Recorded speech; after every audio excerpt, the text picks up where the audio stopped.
Good morning, good morning. Hi, hi. Here, just letting everybody in. Get that off. Good morning. Morning. So I have a story for everybody this morning.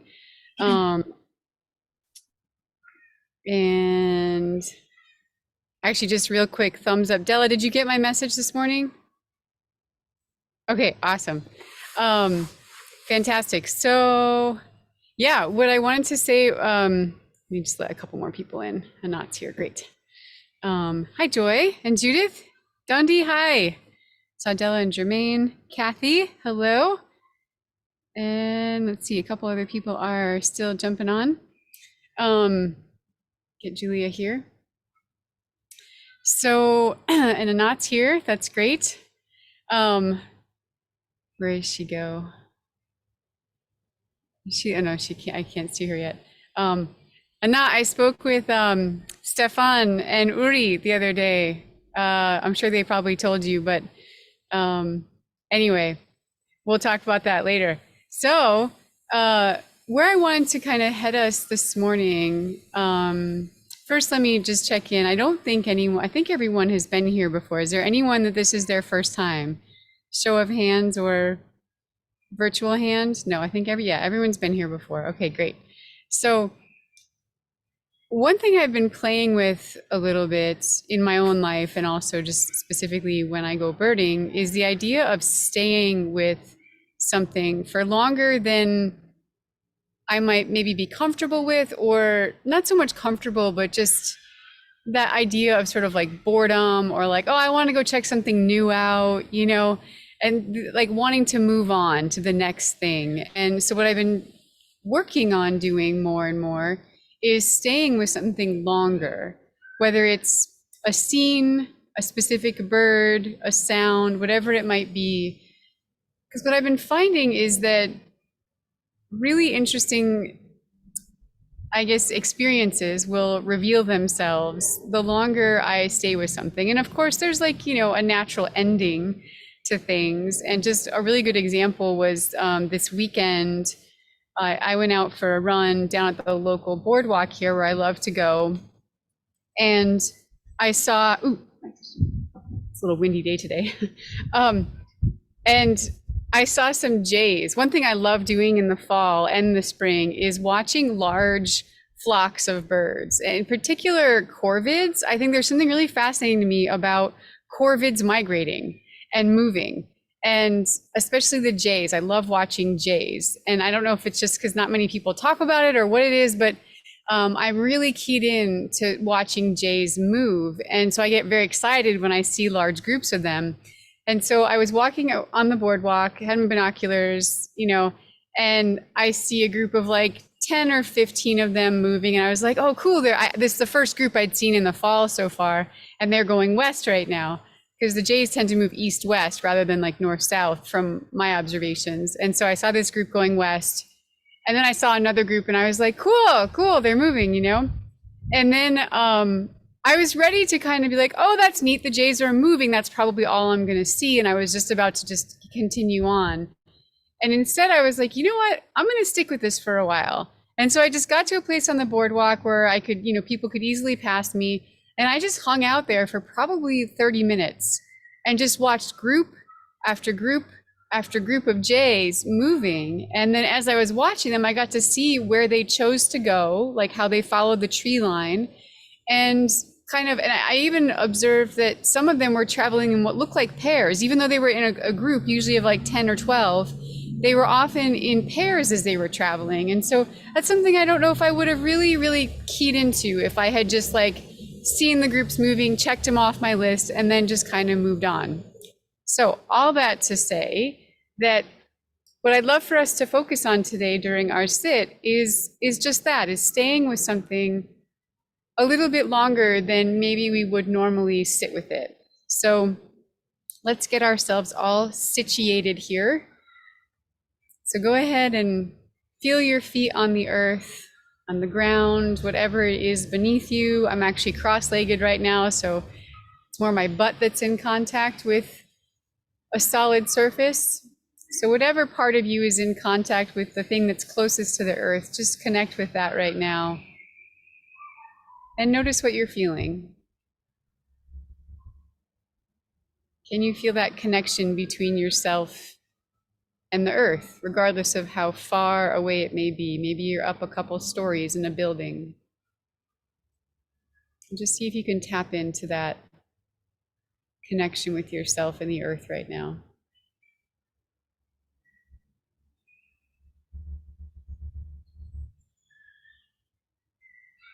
And then become aware of your breath and notice that even just that simple shift in awareness, what that might have done to your breath right now.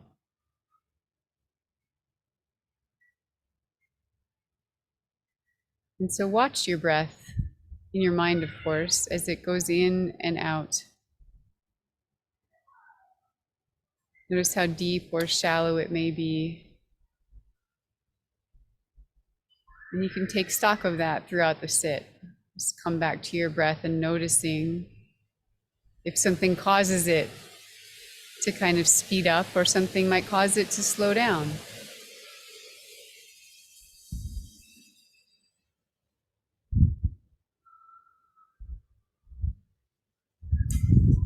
We're having a windy day here today, so I'll make sure to turn my sound off in just a minute. But for now, go ahead and find that point or a point off in the distance for your eyes to focus on.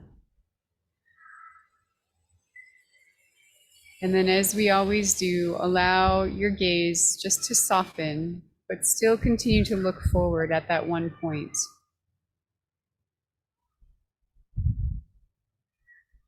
And as you expand your peripheral vision, as you soften your gaze, don't forget to go up and down as well with that gaze. A lot of us, we often just go sideways with it, but also expand it up and down. Kind of in a, I don't know if it's not 360, maybe 180. It's a sort of big circumference around your vision.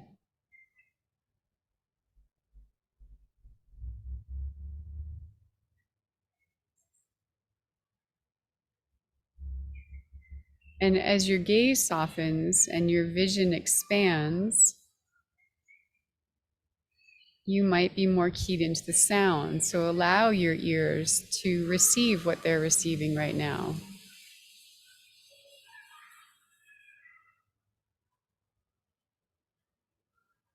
Is there a particular sound that's calling your attention that might be more prominent than others? And just tap in and notice how close or far that may be. Can you judge distance a little bit? Play with that.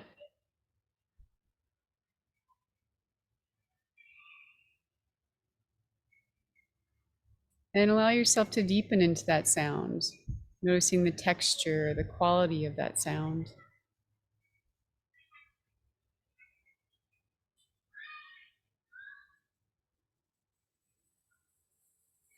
Can you pick up on an aspect of that sound that you might not have noticed before?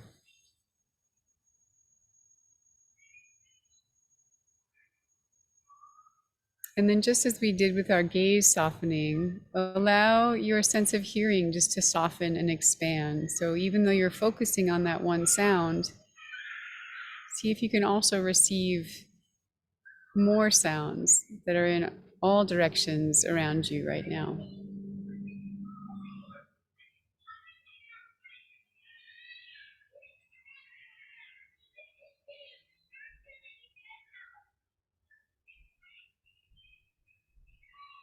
And so now just allow your gaze to wander a little bit.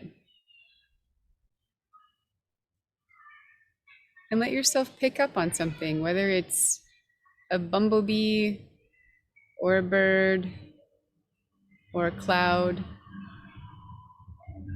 Let yourself rest with something or rest on something that you could stay with for a little while. At least your curiosity can. And so we'll sit in silence right now and just allow yourself to be with this one.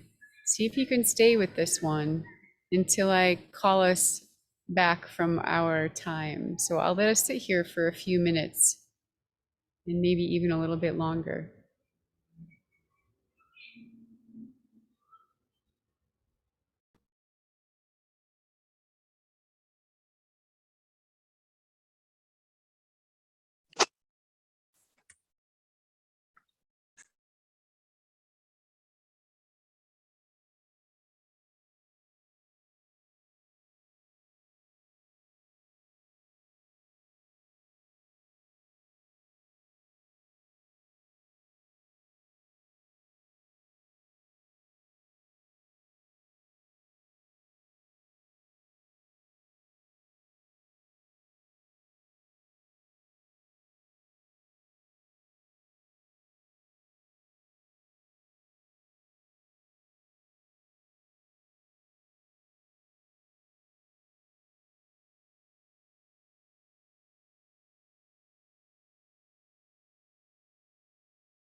I just thought I'd mention it's fine if you're looking with binoculars and you want to look at something with binoculars and maybe stay with whatever that is and see how much more depth and curiosity you can have with that one thing, trying to stay with it as long as we are sitting here.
And just like in most meditation practices, as we do with our breath, sometimes when we get distracted in our mind, we come back to our center. So let's stay with this one that we might be looking at or listening to, whatever it is, however you're being attentive to the one that you're looking at right now or listening to.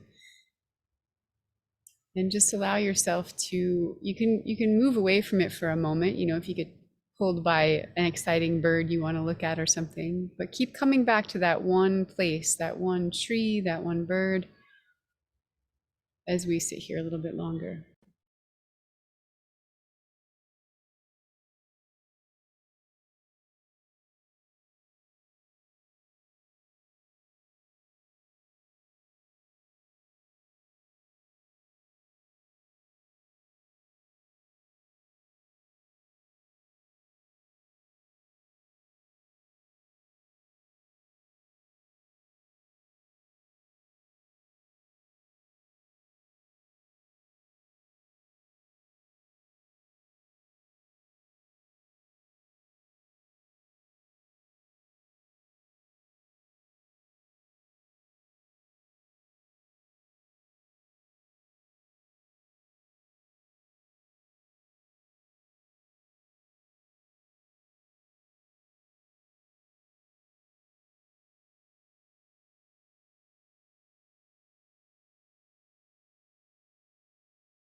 Just become aware. This is often a time where some people start to get a little itching to do something different, look at something new, and just see what happens if you just continue to stay with it.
So we'll just sit with this one for a little bit longer, just a few more minutes.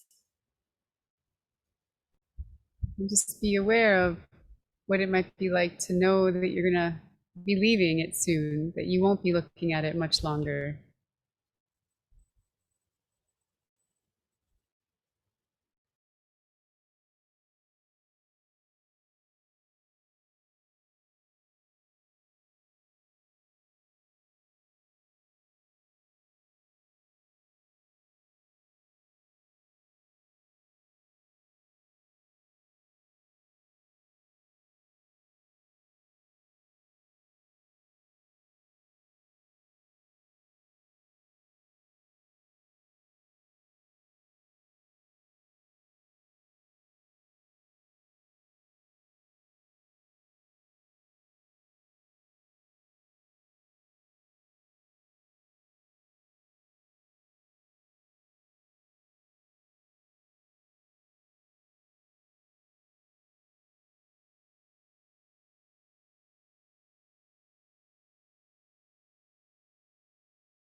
Right, so take just a moment or two and in your own way, offer some thanks or gratitude to whatever it was you were watching or observing or listening to. And then we'll circle back.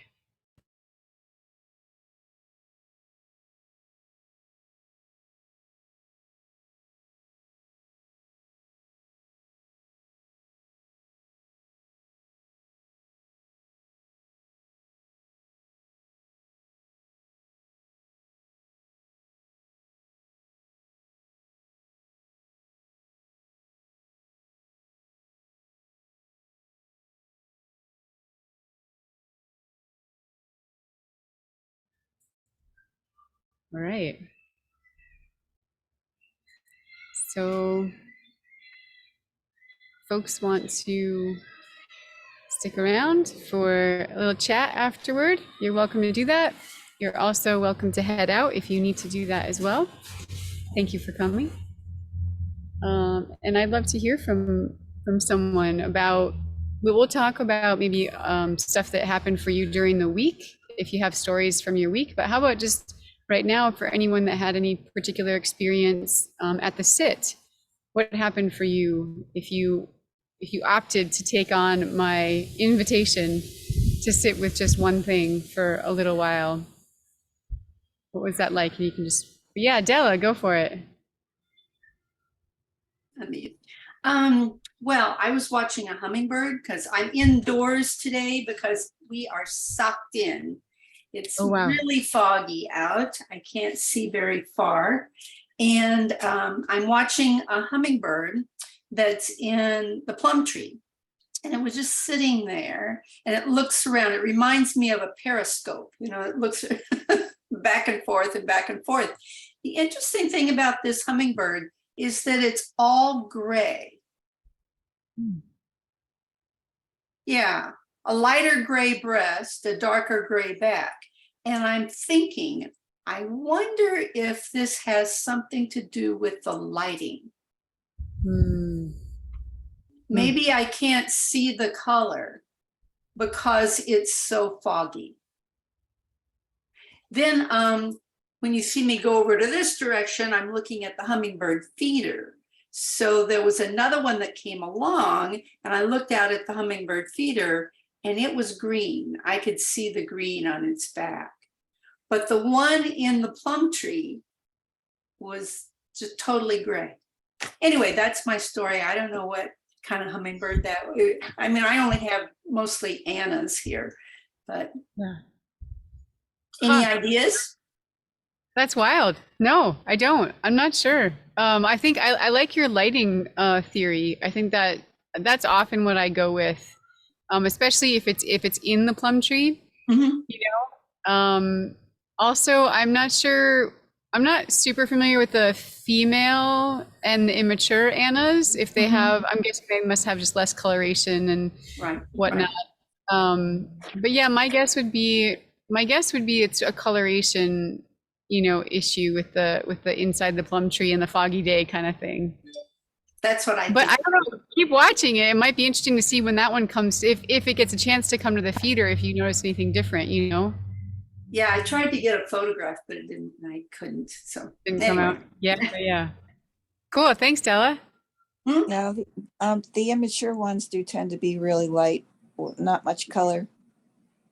Yeah. Awesome. Thanks, Candace. All right. Anyone else want to share a story from their sit time?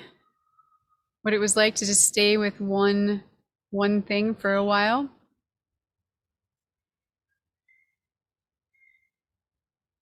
Yeah, Joy, go ahead. And then Kathy. It's quite cold and moderate force of rain here today and windy, so not much bird activity. So I just watched a raindrop that's actually hanging on the end of an old stalk on my hanging basket out here of a geranium plant. And there's drops of water all over the place, but this one drop is just hanging there. It's still there now. And I don't know why. Oh, I think it just fell. I was wondering why it was there and some of the others, why it was there and just hanging on.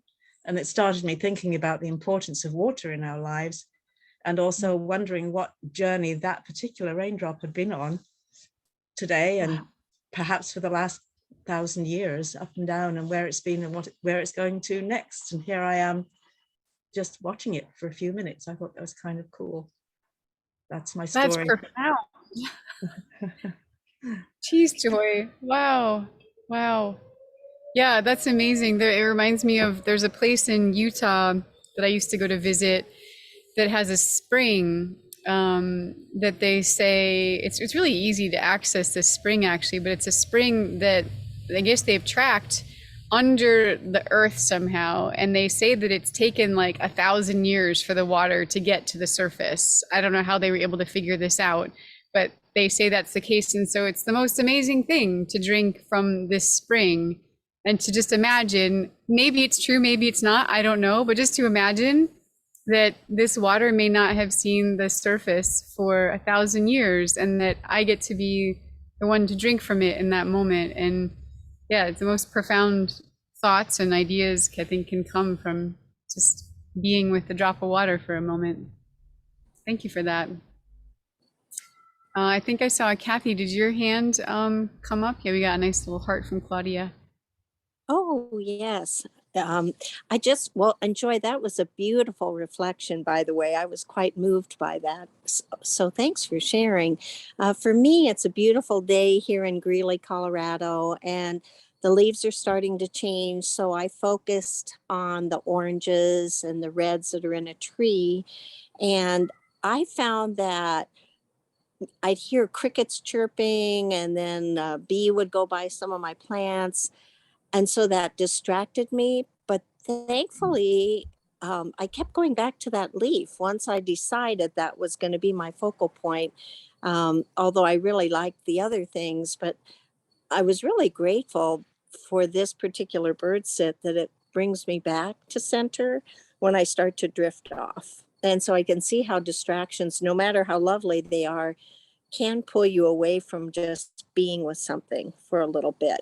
But thankfully, I'm learning, I guess now, to go back to it and stay with it a little longer. And when you were saying we were going to circle back around, just take a few more minutes with it, a couple of crows flew overhead and they were circling, and I'm like, okay, well, this is a sign.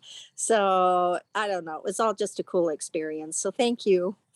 Thank you. Absolutely, Kathy, that's really beautiful. Yeah, it reminds me a bit of, I know for me during the sit, I followed this jay. As soon as I, sent us off to do our thing, a jay landed in a tree up there. I said, okay, I'll stay with the jay.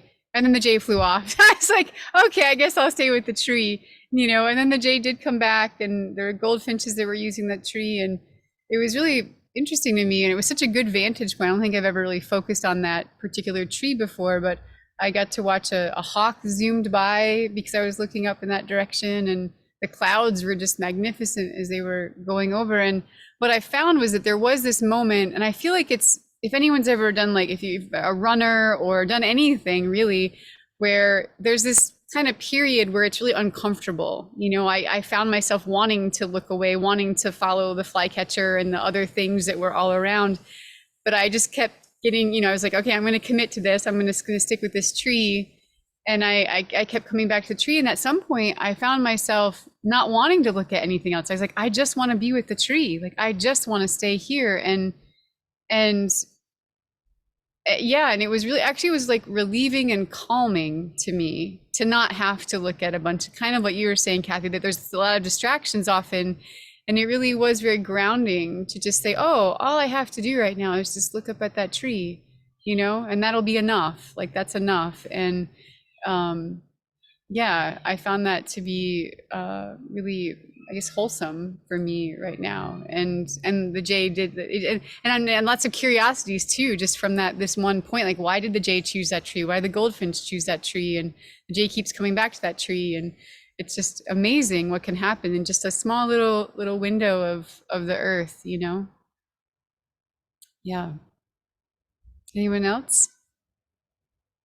Yeah, Linda. Okay. Well, I had trouble concentrating on just staying with one thing initially, but then I too focused on the autumn leaves, because it's remarkably quiet here today. Maybe because it's getting so cold at night. It was like, got down to 31 last night. It's up to 50 now, but you know, it's been relatively quiet. But then I heard something while I was watching the leaves, and I love the aspen leaves, the gold colors of the aspen leaves. I heard a squirrel, and we don't have squirrels here. I don't know. It's apparently not good habitat. There's not a lot of canopy protection. There's big meadows. And so anyway, the squirrels, there's hardly ever squirrels, and they're the little guys, the tamaracks or the pine squirrels. Yeah, and yeah, I the didn't chicory. see them. I tried to keep looking at the aspen leaves because I knew the squirrel wasn't immediate around here. And but I found myself just really drawn to him and listening to him, because I hardly ever hear it. He was just chattering away, just chatter, chatter, chatter, chatter, chatter. So instead of, it just kind of drew me in. So I really listened to the squirrel, and I just thought about a squirrel that we had here about 10 years ago. It's been about 10 years since we've had a squirrel around, and I was just happy to hear him. So Yeah.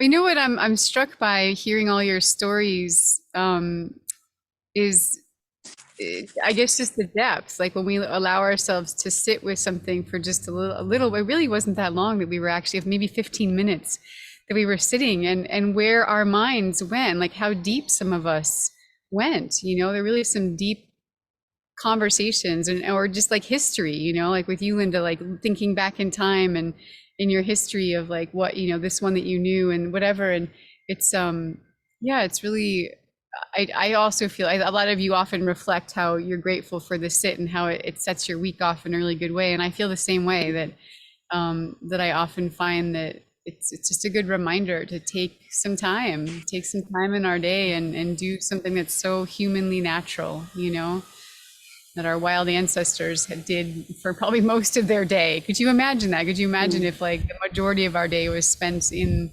this way? Not that we, you know, we probably have to be working and doing things, but still just yeah, maybe a different way of relating and connecting. Yeah. Well, does anyone have a story or anything they want to share, question or anything from their week, or anything else from the sit, of course?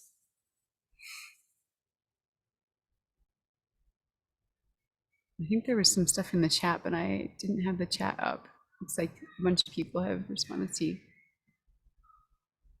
Let's see, right here. Where are you? What boardwalk? Candace, what kind of jays? Oh, that's great. I started, oh yeah, I see someone's hand waving. I'll read Claudia's too while whoever was waving their hand, I can't hear you at the moment. And I've lost you from my sight. But Claudia said, I started out focusing on some ringneck doves, but they flew away. So then I spent some time with a scrub jay until it left. Then with some house finches, then the jay again. Jay is back and complaining that there are no peanuts, I think. That's awesome, Claudia. That's cool. All right. I think someone else was, oh, maybe they were waving goodbye because I don't see them right now. Okay, that's probably what it was. Yeah, Julia, go ahead. Well, a lot of us in the neighborhood have, I think, moles, a lot of tunnels showing up in our yard. And okay, they'll aerate the soil, you know. And then I've also seen evidence that I think probably a coyote has been through during the night, leaving leaving evidence. And it was about the right size for that. And they can jump these fences easily. Well, now there's evidence that the coyote has been hunting for the gopher or mole. It's not a pocket gopher because there are holes where it's been dug and the grass is, up. And I think, and so I just kind of have to imagine what might be happening during the night. But it's fun to see the evidence of things. Yes, 100%. I don't know if it was with you all or with the master's group, but we got into the conversation of tracking and bird tracks at one point, and I love tracking, and because you're able to interpret the story of what happened, after the fact. You don't have to be there to have witnessed it, but it sounds like you're reading the tracks of the night, Julia, and that's so lovely to be able to tell that story and to wonder, like what did happen, and did it catch the mole? Didn't it catch the mole? Was it successful or not? And yeah, thank you. All right, let's see. Yeah, Joy, go ahead. I have a question. Actually, it's from my granddaughter.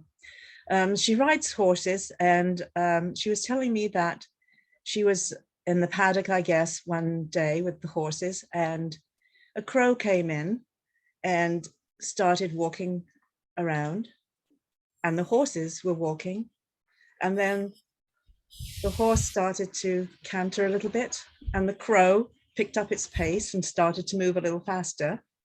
And eventually it got to the point where the crow was, it seemed like, galloping around this field with the horses. And my granddaughter's wondering, is the crow actually copying the horse's gait? Is it trying to keep up? What could be the story here, do you think? What do you think? Well, knowing that crows are they're really good mimics, I think probably it was copying what the horse was doing. That would be my guess. Yeah, and they're wicked playful. And I guess I think the way you told the story anyway, it almost sounded like the horse was copying the crow. Was it the crow that started moving and then the horse followed, or was the horse was moving and then the crow followed? I think the horse was moving first, from the way she described it to me. Okay. Yeah. Without being there, I'm not 100% sure, but I have, it wouldn't put it past the crow to be that playful and connected. And horses are the kind of beings that, crows and horses, I think, are sort of in that, I guess, like echelon of animals that they're very communicative vocally, but also on a different level, like people can communicate with horses and crows and whatnot. And I mean, all animals it's possible with, but I think that, but that those two are probably a little bit easier to have a conversation with each other. So to mimic the other one's behavior, it sounds like a very playful and connective thing for that crow to do, to be curious about the movement of the horse and to want to try to mimic it and just like feel the energy, and how old was the horse? Do you know? The horse is, I think, about 5 years so, old. So like young and feisty and kind of playful. Yeah, so it has that like youthful kind of exuberance that I'm sure the crow got curious about, you know. And the horse being a prey animal, they're going to feel a little bit more safe. I mean, even deer can kill birds, you know, so of course a horse could if it wanted to, but it is possible that, yeah, it's funny that you, not funny, but perfect that as you were telling that, a crow just flew over to, it's like, yeah, what are you guys talking about? Yeah, I mean, I've seen them be so playful and just so curious, and I certainly wouldn't put it past them at all. Anyone else? What do other people think? Anyone else concur? Yes, have I different think it was the crow mimicking the horse. I have a question too about crows. You said that are you on the East Coast or something? I am. Mm-hmm. Okay, because I'm on the West Coast, and you know our weather is very mild, and so the crows they're year round residents, but they do, of course, go to roost in flocks every night. So at the same time, every night you will see them. It looks like they're migrating, but they're just migrating, you know, all to one spot to roost, and hundreds of them. But it's fun in the same way because you know, it does look like a migration, but a reliable one, and really fun to watch so many of them going all in the same direction every day. Yeah, I agree. Yeah, in the winter, they stop that for the summertime around here, while they're mating, and then I'm pretty sure they've picked it back up again, because they behave differently in the mornings when they're out, and then they come back and they have conversations when they get back in the morning, you know, and I've started to hear them differently here in the morning. So yeah, that is a wonderful thing to. And is that you speaking, Candace? I'm not sure because Yes, I can't see you at the moment. Okay, got it. Yes. So what did you, so you said they migrate from east to west? Well, the jays. So jays are in the same family as the crows. They're in the corvid family. Jays do. Oh, Yeah. the jays, not the crows. Right, and it's not all of them. So I'm still kind of curious about which ones they are, because there are local jays that stay year round where I live, and then there's these other jays that move with the season. And so my guess is they're probably the younger ones, you know, that are looking for like, you know, new territory, new pack, whatever it may be. But I don't know that that's 100% accurate. I think someone even told me once that those flocks are mixed, but I might be confusing it with a different bird at the moment. I hear lots of bird stories all the time. So I'm not sure, but I'm curious. Yeah. Are they scrub jays or what are they out there? Blue jays. Oh, blue jays. Yeah, we have scrub jays and stellars. Yeah. So your jays, I mean, out west, you all have tons of different kinds of jays and corvids out there. You know, you have the Clark's nutcrackers and the scrub jays and the pinion jays, and they all have slightly different behaviors and ways of moving about the landscape. And yeah. Ravens. We have ravens. Yep. Yeah. Thanks, Candace. Yeah. Awesome. Anyone else? Stories or questions? No? All right. Well, thank you everybody for coming and joining. It was such a pleasure. It really was. I just, I don't know, I have ideas sometimes for what we're going to do, and then where you all take it is, you know, it's always a mystery of what's going to happen. So I'm so grateful for your stories and for your sharing with me what comes up for you during this time. It really enriches my life. So thank you so much. And I'm excited to see you all next time. Thank you, Kristi. That was great. Thank you so much. Bye, everybody. Yeah. Thank you. Everybody. Have a good week. Bye. Bye. Thank you so much. Do you have a couple of minutes? Don't want to go. Who's that? Anat, did you have a question? Yeah, no, I just wonder if you have a couple of minutes so we can talk about our gathering in April. Oh, I have another meeting coming up, but I can talk for 1 or 2 minutes. Della, did you hear that? Yes. Maybe Della, if you, where'd she go? I think she left already. Okay. Yes. Yeah. Anat, I sure can. Yeah, thanks very much for all these seats. They're wonderful. Yes, we're having a gathering. I walked into Uri's